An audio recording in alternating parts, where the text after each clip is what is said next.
The only people who ever told me I had potential were the ones trying to sell it. I learned to keep my head down early. Not out of fear, or maybe yes, out of fear, but the kind that calculates, the kind that watches the room before it enters. My stepfather Gareth used to say I had my mother's eyes and her stupidity to match. He said it the way men say things they've repeated so many times they've stopped hearing themselves. I stopped listening around the same time I started keeping 2 sets of books. That's the thing no one in our house ever figured out. They thought I was quiet because I had nothing to say. I was quiet because I was counting.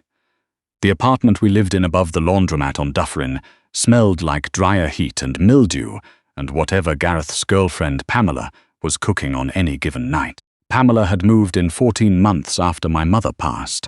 I know because I counted those months too, same as I counted everything. Pamela wasn't cruel in any interesting way. She was just indifferent, which is its own kind of cruelty when you're 22 and still sleeping in the room with the broken radiator because no one's gotten around to fixing it in 3 years. I worked at a shipping logistics company on King West.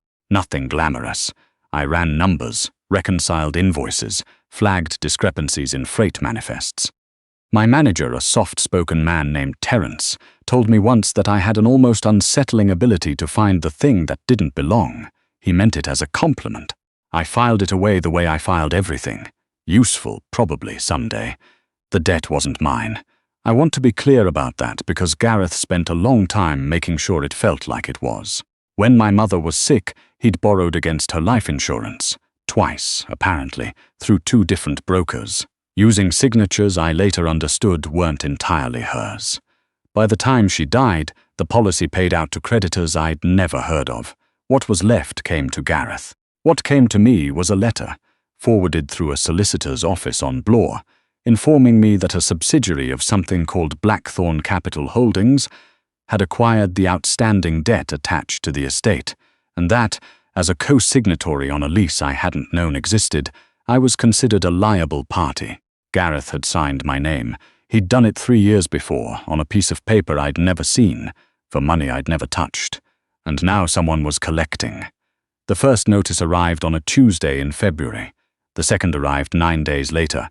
The third came with a man. He wasn't threatening in any obvious way. He was well-dressed, early 40s, with the kind of stillness that doesn't come from calm.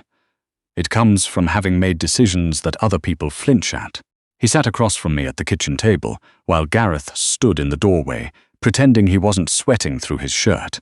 And he looked at me the way people look at a column of numbers they're trying to reconcile. He said his name was Vale. Just the one name. He didn't offer a hand to shake. "The debt is attached to you," he said. "Not to Gareth, to me." "We're not here about him." "Then why is he still in the room?" I said. Something shifted in Vale's expression. Not quite amusement, more like adjustment, the way a scale tips when you add weight to a side it wasn't expecting. Gareth left the room. Vale put a folder on the table. Inside was documentation I recognized, freight invoices, payment schedules, a reconciliation report that had my initials on it from a file I'd submitted at work 8 months ago. He'd done his homework. More than that, he'd understood what he was looking at. "You found the discrepancy in the Marchetti account," he said. "I find all the discrepancies. The Marchetti account wasn't yours to find." I looked at him. "The numbers were wrong." "Yes," he said. "They were, deliberately." There was a long pause. Outside, a streetcar went by. I could hear Pamela's television through the wall, some home renovation show with a host who talked too loud. "The debt," I said. "What does settling it look like?" 18 months, he said. "Contracted. You work for us. At the end of 18 months, the debt is cleared, and you walk away with a number that makes the last 3 years look like a bad dream, and if I say no," he looked at me steadily, "then we pursue collection through the legal channels available to us, which will take longer, cost you more, and accomplish the same thing." I looked at the folder, at my initials, at the careful, deliberate wrongness of the Marchetti numbers, and the fact that he'd brought them here, to this kitchen, as a kind of introduction. "What do you need someone to do?" I asked. "Keep books," he said, "the real ones." The office wasn't what I expected, which I think was the point. Vale drove me to a building in the distillery district, one of the old brick ones, converted, with exposed timber ceilings and a reception area that looked like any mid-sized financial consultancy. The woman at the front desk didn't look up when we came in. There were plants. There was a coffee machine that probably cost more than my monthly rent. Vale brought me to a room on the 4th floor and left me there with a laptop, a stack of ledgers, and a man who introduced himself only as Aldous. Aldous was maybe 60 with wire-rimmed glasses, and the careful, unhurried manner of someone who has learned that speed is for people who haven't thought things through. He sat across from me and spent 40 minutes asking me questions. Not about accounting, not exactly. About patterns. About what I noticed when something was off. About whether I could hold two versions of a thing in my head simultaneously and keep them from bleeding into each other. Like parallel columns, I said. Exactly like that, he said. He gave me a test. Not a written one, a real one.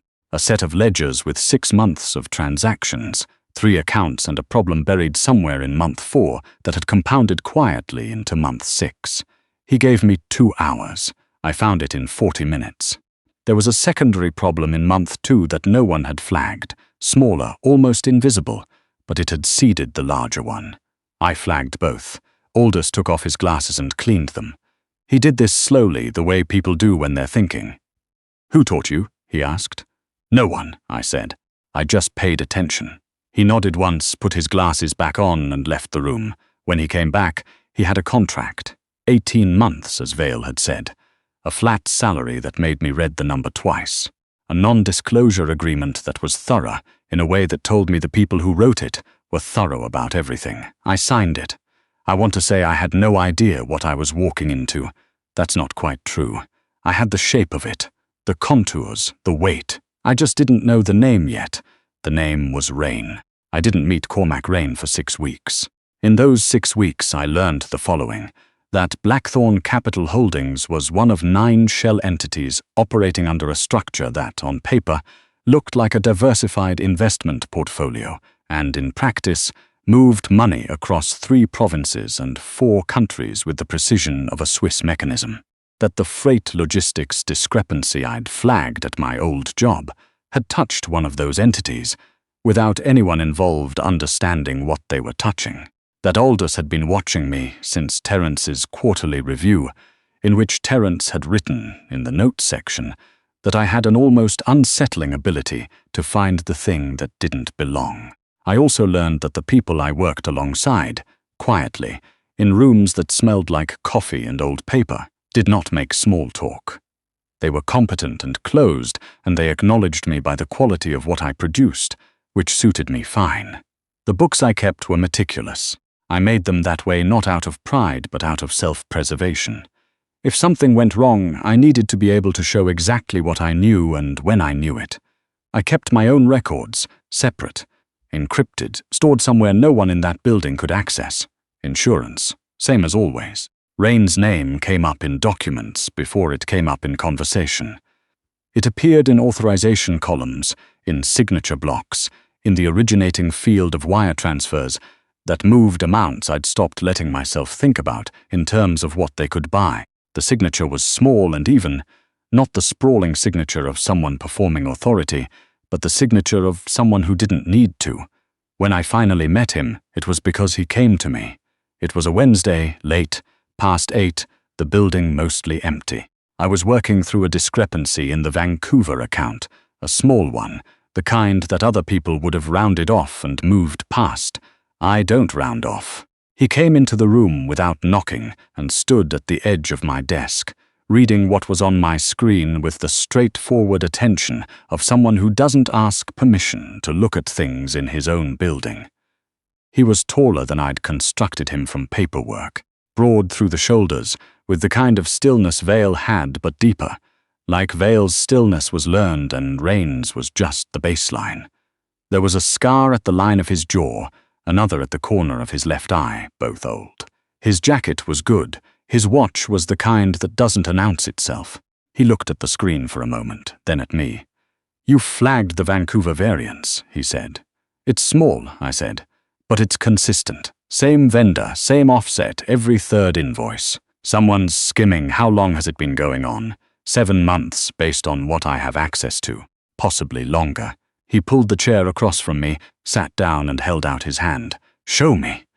I turned the laptop toward him and walked him through it. He asked 2 questions, both precise, both the right questions.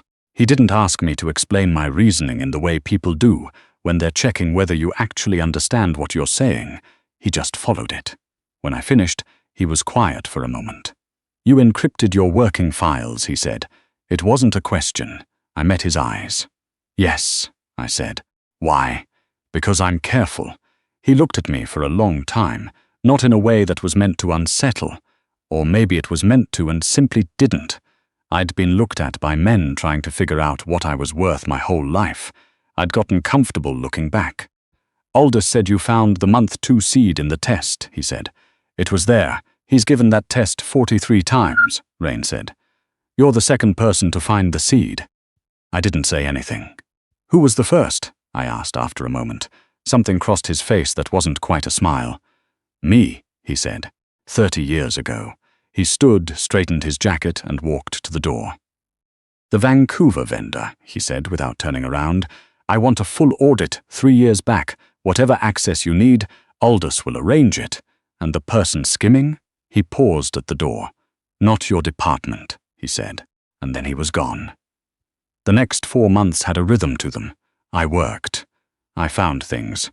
Aldous arranged access and said very little, and occasionally left a coffee on my desk without comment, which I came to understand was his version of approval.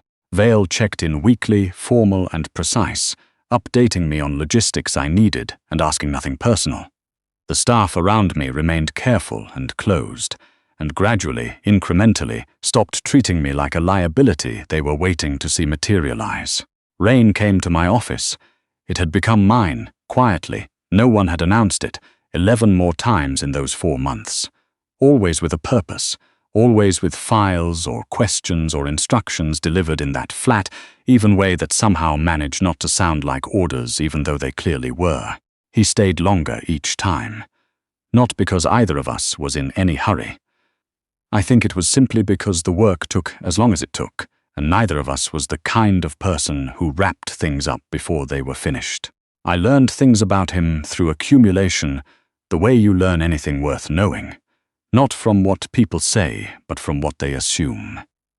They assumed he'd seen what happened when trust was extended carelessly, because they were all very careful never to extend it carelessly around him. They assumed he'd lost people, because there were names that no one said and a photograph on the credenza in the 4th floor boardroom that no one ever moved. They assumed he didn't sleep well, because the building's concierge once mentioned to Aldous, not knowing I could hear, that Rain's light was on before 5 most mornings. What I learned from the man himself was slower and less certain. He was rigorous about fairness in a way that surprised me, not generous, not soft, but exact. If something was owed, it was paid. If something was taken, it was accounted for. The debt and ledger logic that ran through the organization ran through him most of all, and I understood it because it was the same logic I'd built my own survival on. One night in June, he stayed past midnight. We were working through a restructuring in the Halifax accounts. Not crisis, just complexity. And at some point the work became conversation, or something adjacent to it. He asked how I'd ended up in freight logistics. I told him about the numbers, about noticing wrong things, about Terence and his quarterly reviews. He listened without interrupting. You didn't answer, he said when I finished. I answered. You told me what you did, not why you stayed. I looked at him. Because the numbers didn't lie, I said. Everything else did. The numbers just were what they were. He was quiet for a moment. Yeah, he said. Just that, but it landed differently from him than it would have from anyone else, because it wasn't agreement for the sake of it. It was recognition. I drove home at 1 a.m, sat in the parking lot of the Dufferin apartment for 10 minutes before going up, and told myself very firmly that I was not going to do something foolish. I did something foolish. Or rather, I didn't, and the not doing of it was its own kind of trouble, because it meant I was paying a different kind of attention now, tracking something that wasn't in any ledger. Month 8. A man named Prescott made a problem. Prescott ran one of the Western distribution networks. A man Rain had inherited rather than chosen, which I'd gathered from the particular way Aldous' expression flattened whenever the name came up. He'd been siphoning, not the careful skimming of the Vancouver vendor, but wholesale, arrogant, the kind of theft that assumes no one's looking closely enough. I was looking closely enough. The report I compiled was 31 pages. It covered 14 months, 6 accounts, and a side arrangement with a competitor organization that Prescott had apparently believed was sufficiently obscured. It was not. I presented it to Aldous on a Thursday morning with the particular feeling that comes from finding something you wish you hadn't. "How certain are you?" Aldous asked. "Completely," I said. Page 27 has the parallel ledger. He kept 2 sets. Aldous took his glasses off, cleaned them, put them back on. "So did you?" "Yes," I said, "but mine were for protection. His were for theft." There was a pause. "Rain will want to see this himself," Aldous said. "I know." He looked at me over the frames of his glasses. "It will create a problem. Prescott has connections that are structural. Removing him is not simple." "I know that too," I said. "But the numbers are the numbers." Aldous made a sound that might have been the closest thing he had to a laugh. Rain came to my office that afternoon. He read the report, standing up, which he did with long documents. I'd noticed that. He read it the way he did everything, without rushing, without visible reaction, until he reached page 27 and went very still. "The parallel ledger," he said. "He was meticulous," I said. "Almost. There's a 4-day gap in March where the coding doesn't match. That's the thread." I followed it back. Rain set the report down on my desk. He looked at me for a long moment. "This is going to be complicated," he said. "I know. It'll make you visible. To people who don't know you're here. I figured, does that concern you?" I thought about the Dufferin apartment, about my initials on a document I'd never signed, about the 2 sets of books I'd been keeping my entire adult life, waiting for a moment when what I knew would matter more than what I was owed. "I've been invisible my whole life," I said. "I'm not sure I want to keep doing that." He held my gaze. Something in his expression shifted. Not the scale tipping of our first meeting, but something older, something that had been moving slowly for months and had now arrived. "All right," he said, and picked up his phone. "Prescott was gone within the week. I didn't ask how, and no one told me." The structural problem Aldous had mentioned was resolved in a way that I gathered required Rain to call in obligations from 2 separate organizations, a thing he did, apparently, with the same flatness he brought to everything. 3 people who'd been shielding Prescott from scrutiny resigned from their positions with an efficiency that suggested they'd been given very clear options. The aftermath was quiet, the kind of quiet that follows something irrevocable. Rain came to find me the Friday after. Not with files. That was new. He stood in the doorway of my office with his jacket off and his sleeves rolled up. I'd never seen him like that, and he said, "I want to show you something." He drove us to the waterfront. East End, the stretch past the terminals where the lake opens up and the city goes quiet. We stood at the railing with the water going grey in the evening light. And he told me about the man who'd built the organization before him. Not a father, not a mentor exactly, but someone who'd taught him that the difference between a criminal and a businessman was paperwork, and that the difference between a criminal and a monster was whether you kept your word. He kept a ledger, Rain said. Physical. Every debt, every obligation, every name. Not for accounting, for memory. So he wouldn't forget what he owed people. What happened to it? He gave it to me when he died. He paused. "I've kept it." I looked at the water. "I keep 2 sets of records," I said. "I have since I was 19, separate. Encrypted, in case I ever needed to prove what I knew." "I know," he said. "Aldous found the backup drive." I turned to look at him. "He didn't access it," Rain said. "He told me it existed, and I told him to leave it." "Why? Because you were right to have it." He looked at me steadily.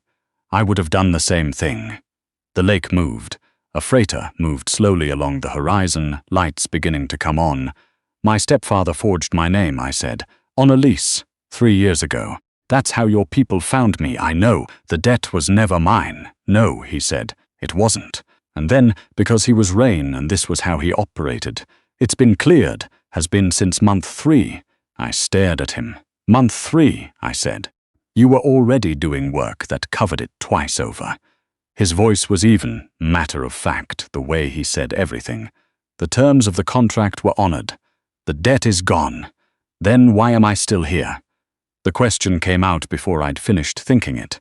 He looked at me for a long moment. I was hoping you'd answer that yourself, he said. Month 13, I moved out of the Dufferin apartment on a Saturday in September. I didn't tell Gareth I was going. I left my key on the kitchen counter, and I took everything that was mine, which wasn't much, and I didn't look back at the building, because some doors you close and don't revisit. The new place was in Leslieville.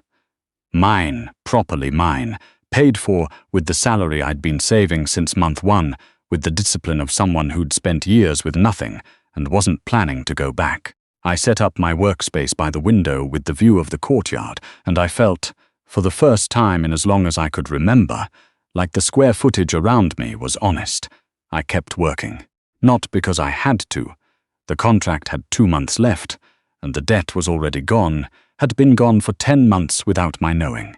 I kept working because the numbers were interesting, and the work was real, and because on Tuesday and Thursday afternoons, and sometimes Friday evenings, Rain came to the 4th floor and we worked through things together. And I had stopped pretending, at least to myself, that this was purely professional. He was not an easy man. He was exacting and private, and there were evenings when something had happened that I could read in his posture and his silences, and I'd learned not to ask directly, because asking directly was not how he opened. You worked alongside it instead, and eventually it surfaced, in pieces, in the way he talked around the edges of things. I learned his periphery before I learned his center. Maybe that's the only way to learn someone who's spent decades making sure the center is protected. He trusted me with the real ledger, not the physical one, that he kept himself in a safe I'd never asked about. The real one in the operational sense. The full picture, unredacted, the one that showed everything the organization moved and was owed and planned. He showed it to me in month 11, matter-of-factly. The way you hand someone a key because they've already proven they can be trusted with the building. I didn't say anything about what it meant, neither did he. It was just there, between us, like the photograph on the credenza that no one moved, something that didn't need commentary because its weight was already understood. The last week of month 18, Vale came to my office with a folder. Inside was the formal end-of-contract documentation, my signature line at the bottom, and a severance figure that was, in Vale's precise language, a recognition of the scope of contribution. The figure was considerable. It would let me do a great many things. I read it through twice. Rain drafted the severance himself, Vale said. He never editorialized. The fact that he said this told me it was significant. I put the folder on my desk. Tell him I'd like to speak with him, I said. Vale nodded and left. Rain came at the end of the day. He sat across from me, jacket on this time, the way he was when things were formal. The folder was still on the desk between us. You're not signing it, he said.